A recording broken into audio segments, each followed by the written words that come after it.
The African National Congress is challenging the proposed appointment of Advocate Thandazani Madonsela SC as evidence leader for Parliament's Section 89 Impeachment Committee. But what exactly is behind the ANC's objection, and could this dispute affect the credibility of the impeachment process? ANC Secretary-General Fikile Mbalula says the party will formally raise its concerns with National Assembly Speaker Toko Didiza.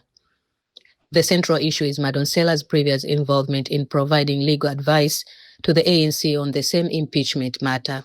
According to Mbalula, that history could create a potential conflict of interest, particularly because the evidence leader is expected to play an important and independent role in guiding the committee through evidence and legal and parliamentary procedures.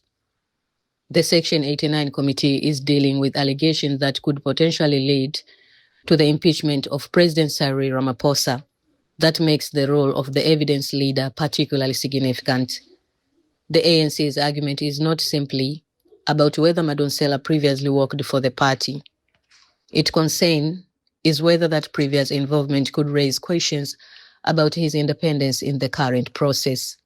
Even the perception of bias, the party argues, could undermine public confidence in the committee's work. For the ANC, fairness, independence, and the credibility of parliament's proceedings need to be protected, especially in a process carrying such serious constitutional consequences. The party is expected to ask Speaker Didiza for further information about how Madonsela came to be recommended for the position. The Speaker will then have to consider the ANC's objection before a final decision is made. This introduces another complication into an already politically sensitive parliamentary process. If the objection leads to further consideration of the appointment, it could also affect the committee's timetable.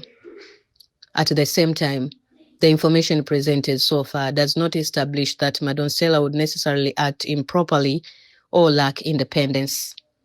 The key question is whether his previous legal involvement creates an actual conflict or whether it creates a perception of conflict serious enough to require an alternative arrangement. Ultimately, the Speaker's response will be important in determining whether Madonsela proceeds as evidence leader or whether Parliament considers another option. What do you think? Is the ANC raising a legitimate independence concern, or could this objection further complicate an already sensitive process? Share your view and follow our channel for more developments.